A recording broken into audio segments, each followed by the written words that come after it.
Alors qu'Avatar sortira en salle son deuxième opus, ce nouvel épisode de Morphée explore sa planète phare Polyphème et son satellite Pandora, l'exolune sur laquelle résident les Na'vi.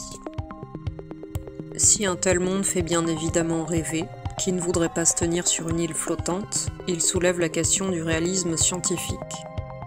Pandora pourrait-elle exister dans notre univers? Je vais tenter de répondre à cette question en analysant plusieurs aspects de cette exolune.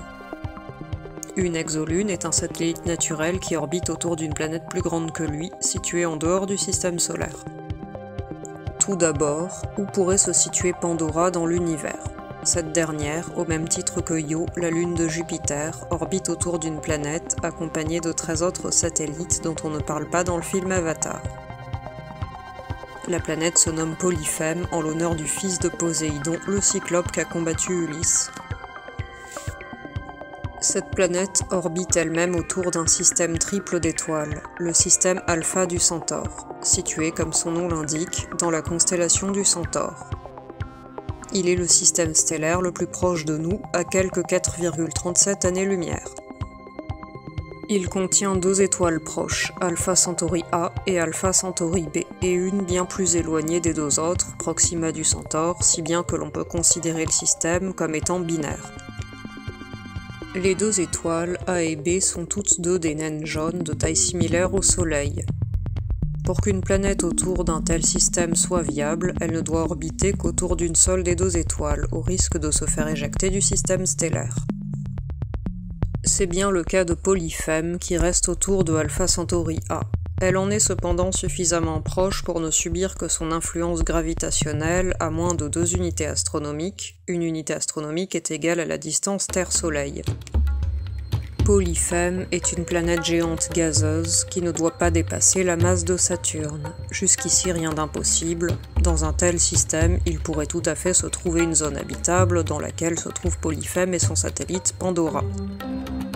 Plus exactement, pour que la lumière reçue soit égale à celle reçue par la Terre, le système planétaire doit se trouver à 1,23 unités astronomiques de son étoile.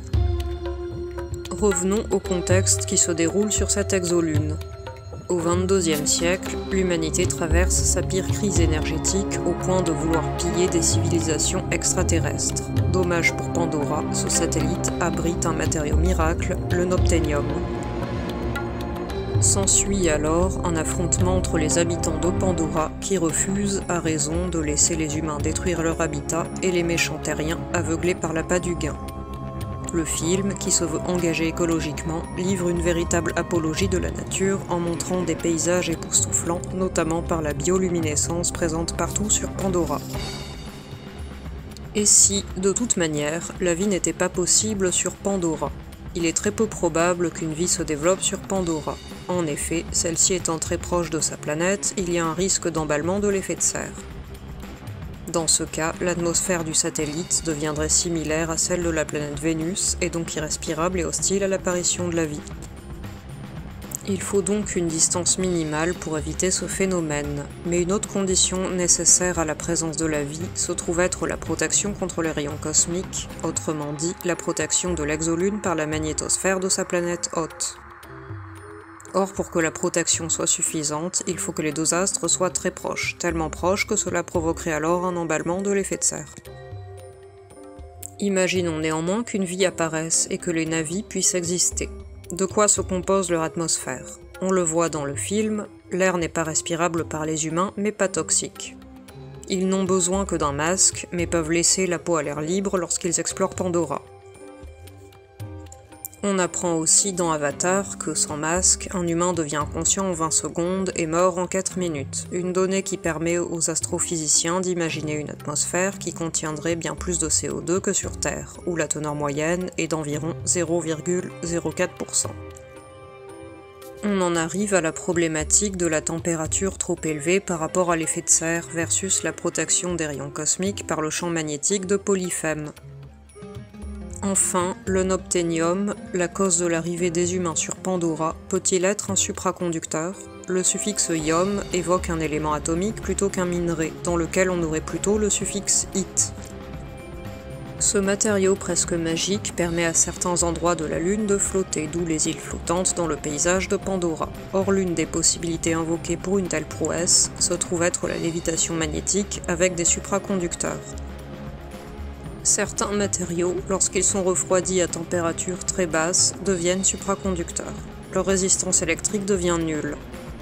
Mais surtout, placés au-dessus d'un aimant, leur champ magnétique s'oppose à celui de l'aimant, induisant une opposition entre les deux matériaux permettant une lévitation.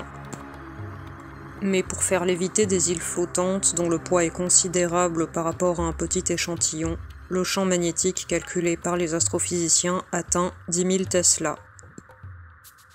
En comparaison avec celui de la Terre qui vaut 50 millionièmes de Tesla, une telle valeur est bien sûr inatteignable, sans compter que l'unobtainium serait un supraconducteur à température ambiante, du jamais vu sur Terre.